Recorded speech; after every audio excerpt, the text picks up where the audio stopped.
Giorgio, intanto ci racconti come sei diventato Nino, che poi è il personaggio iconico nell'adattamento di Benjamin Button.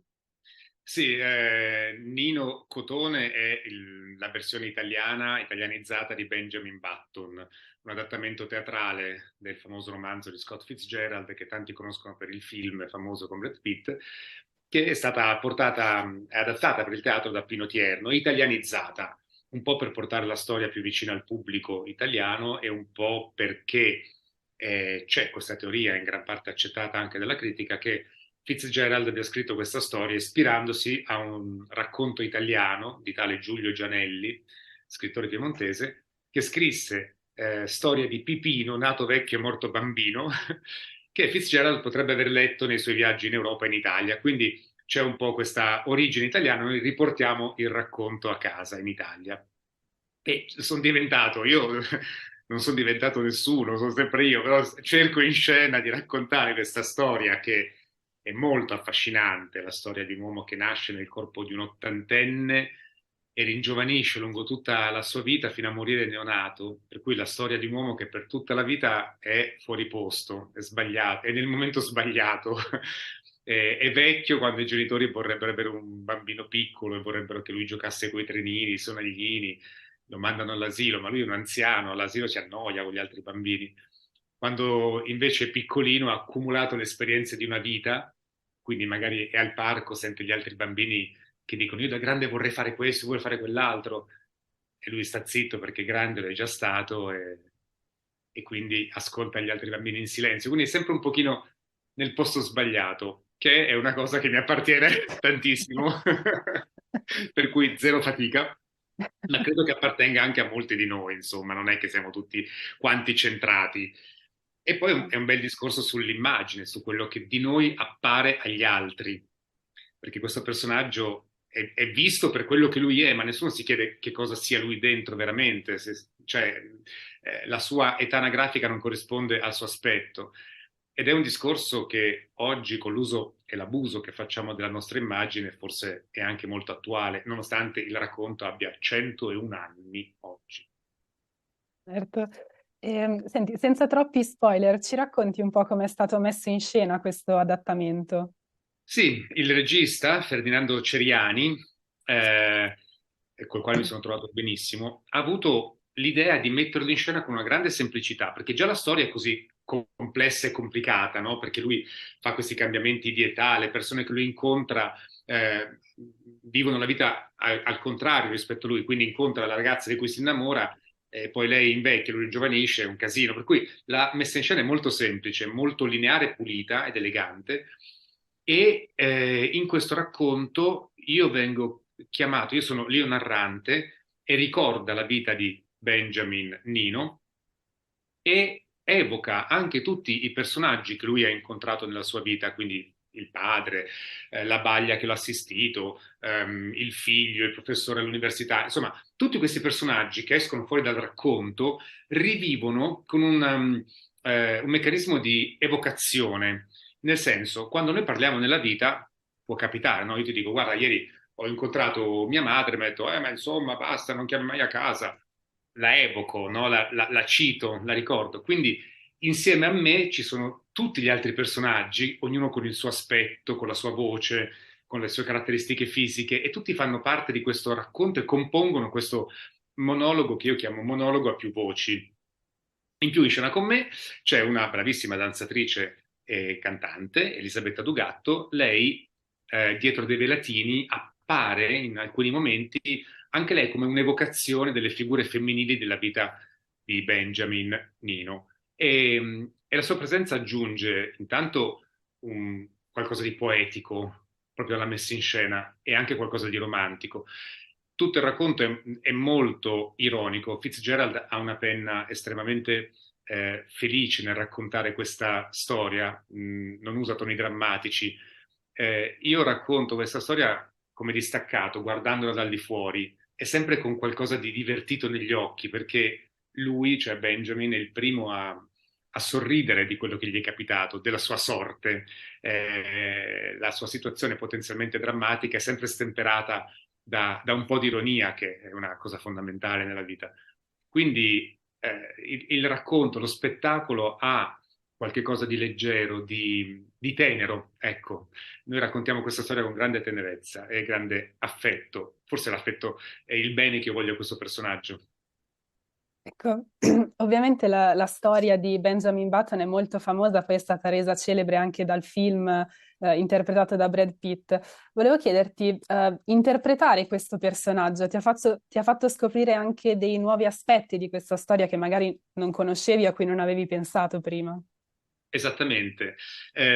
Io avevo visto il film, no? Come tanti di noi l'hanno visto, e quindi conoscevo quella parte della storia, ma in realtà il racconto originale copre tutta la vita di questo personaggio, c'è molto prima e molto dopo la storia d'amore su cui è incentrato il film.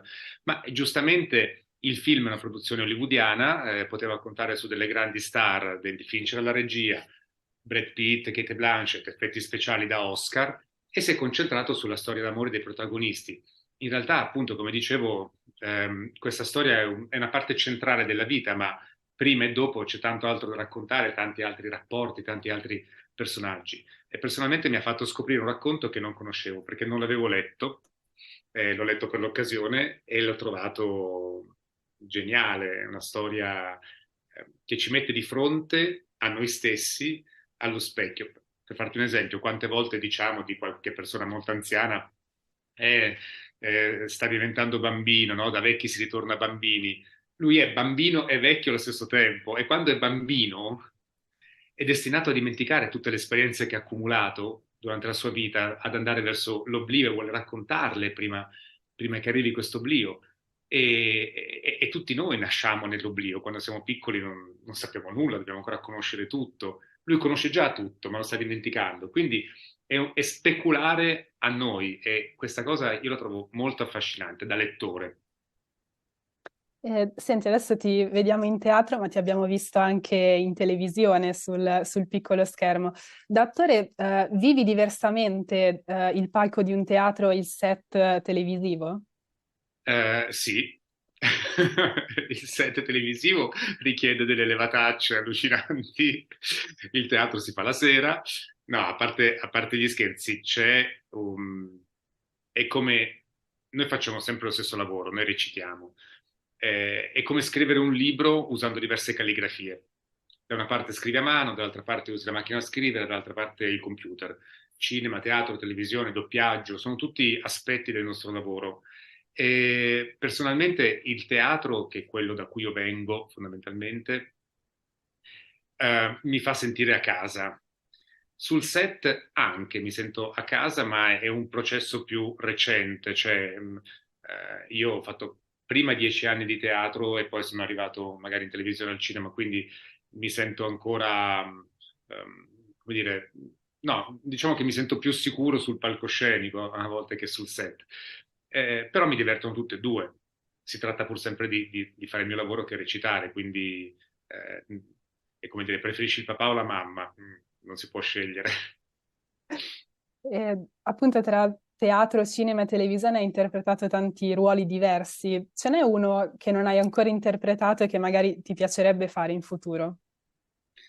Guarda, io non pensavo, non immaginavo di fare un giorno questo testo, ad esempio Benjamin Button, a teatro, perché sapevo che era un racconto, c'era già stato un film con Brad Pitt, tra l'altro Brad era molto preoccupato che lo facessi in teatro, mi ha chiamato, mi ha chiesto di non farlo. E quindi non so che cosa potrebbe succedere in passato, cosa potrebbe capitare. Non ho un personaggio, cioè sarebbe facile dire, non so, eh, da grande vorrei interpretare Re Lear, certo, chi non vorrebbe fare i grandi classici, i grandi personaggi, però i veri regali che mi ha fatto questo lavoro mi sono arrivati da testi magari non così famosi, o personaggi non così famosi, come Benjamin Button, che è una cosa piuttosto recente, ha debuttato la scorsa estate, adesso abbiamo fatto un paio di mesi di tournée, siamo a Roma ancora questa settimana e poi si interrompe, ma lo riprenderemo e sono sicuro che andrà avanti ancora tanto questa storia. È, un- è uno spettacolo, un racconto a cui sono molto affezionato. E così è successo per altri spettacoli, Maratona di New York o Figli di Dio minore. Per il futuro non lo so, quello che arriverà, ehm, Cioè, cerco di farmi stupire da quello che potrebbe arrivare, ecco. E quindi non ti so rispondere, vediamo quello che arriverà. Se dovessi convincere il pubblico a venire a vedere lo spettacolo con una frase, cosa diresti? È uno spettacolo fantastico ed è una storia fantastica. Ti faccio un'ultima domanda, ti chiedo un film che consiglieresti assolutamente di vedere ai lettori di Hotcorn. L'avranno visto tutti, Mulholland Drive di David Lynch. È uno dei miei film preferiti e credo che sia ancora, nonostante abbia ormai forse 20 anni, comunque credo che sia un film che racconta molto bene la psiche umana e anche l'alienazione dell'uomo contemporaneo, perché Lynch è veramente un indagatore della mente, come prima di lui Kubrick o Hitchcock, però credo che lui sia forse l'ultimo grande regista della mente e Mulholland Drive è un film che apre delle visioni, degli spazi sconfinati. Ogni volta che lo guardo, e l'ho visto tante volte, scopro cose nuove, mi dà suggestioni nuove, è un film che si può leggere in tanti modi e sì, direi questo, ma naturalmente è difficile scegliere, no? Un film.